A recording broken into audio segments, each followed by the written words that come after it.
Namaskar children.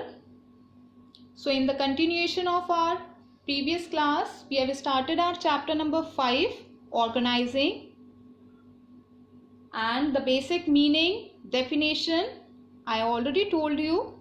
So today we are going to start with the steps, that what are the different steps in the process of organizing.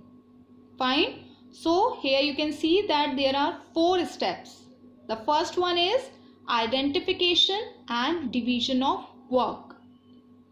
The second step in the process of organizing is grouping the job and departmentalization. The third step is assignment of duties. And the last one is establishing reporting relationships. So here we start with our first step of the process of organizing. So the first step is identification and division of work. The organizing function begins with the division of work.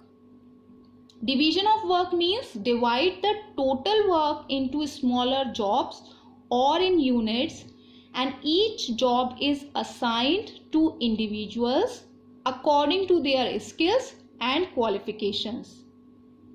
Because division of work leads to specialization. Okay, so the first step in the organizing is identifying and dividing the work as per plan. The division of work makes sure that there is no duplication of work and there is no burden of work on one person. Work can be shared among the employees. The manager divides the work into smaller units, and each unit of work is called a job. Okay? So here the example is given that in a bank, every individual is assigned a job. One person acts as cashier.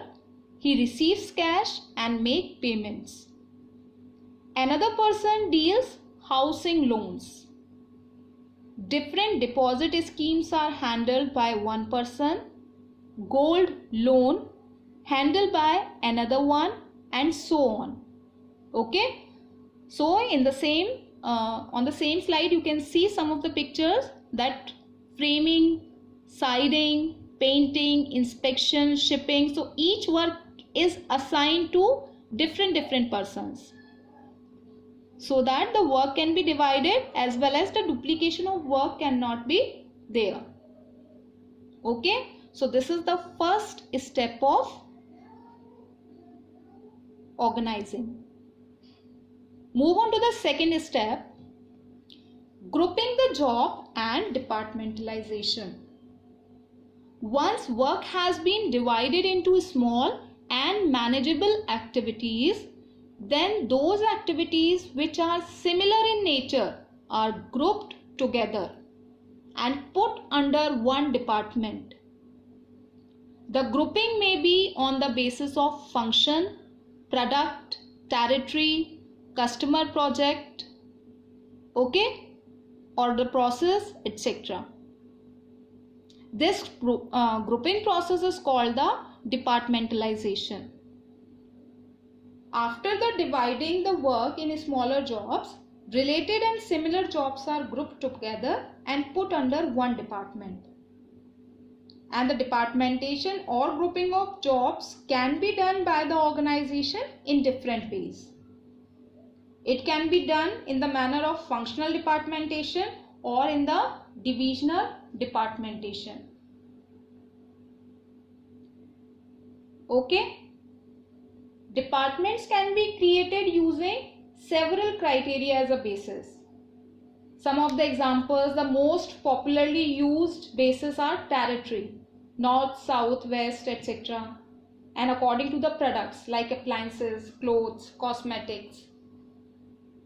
So in the functional departmentation, under this method, jobs related to common function are grouped under one department. Means like all the jobs related to production are grouped under production department. Here you can see the images there.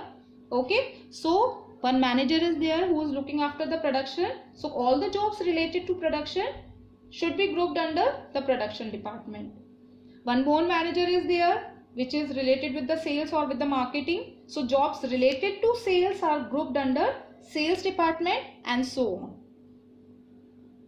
In the divisional departmentation, when an organization is producing more than one type of products, then they prefer divisional departmentation. Under this, jobs related to one product are grouped under one department. For example, if an organization is producing cosmetics, textiles and medicines, then jobs related to production, sale and marketing of cosmetics are grouped under one department. Jobs related to textile under one and so on. Okay, so this is the second step of the process of organizing. Move on to the next step, assignment of duties.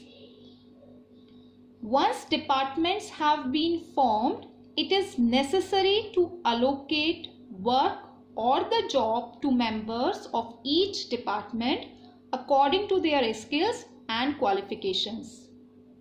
So in other words, we can say that the work must be assigned to those who are best fitted to perform it.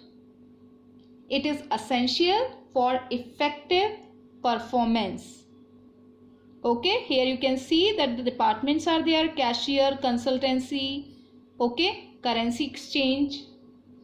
So after dividing the organization into specialized departments, each individual working in different departments is assigned a duty matching to his or her skills and qualifications. The work is assigned according to the ability of individuals. And employees are assigned duties by giving them a document that is called job description. This document clearly defines the contents and responsibilities related to the job. Okay. The last step in the process of organizing is establishing reporting relationships. This is the last step. Okay, and it defines the relationship among the people in the organization in clear terms. Each individual should know from whom he has to receive orders and to whom he is answerable. The establishment of such clear relationships helps to create a hierarchical structure and helps in coordination amongst various departments. Okay, here you can see that there is one triangle. This is related with the scalar chain. The upward communication and downward communication is there.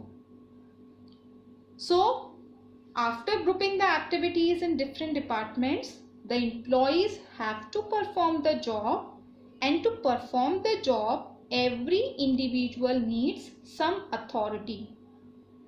So in the fourth step of organizing process, all the individuals are assigned some authority matching to the job they have to perform. The assignment of the authority results in creation of superior subordinate relationship, and the question of who reports to whom is clarified. The individual of higher authority becomes the superior, and with the less authority becomes the subordinate. With the establishment of authority, managerial hierarchy gets created, means chain of command, and the principle of scalar chain follows this hierarchy. The principle of scalar chain, which we have done in our chapter number 2, principles of management. The establishment of authority also helps in creation of managerial level. The managers with maximum authority are considered as top level managers, and the managers with little less authority become part of middle level management, and managers with minimum authority are grouped in lower level management. So with establishment of the authority, the individuals can perform their jobs and everyone knows who will report to who. Okay, so this is our process of organizing. Please go through with the points in detail and do the given questions. Okay.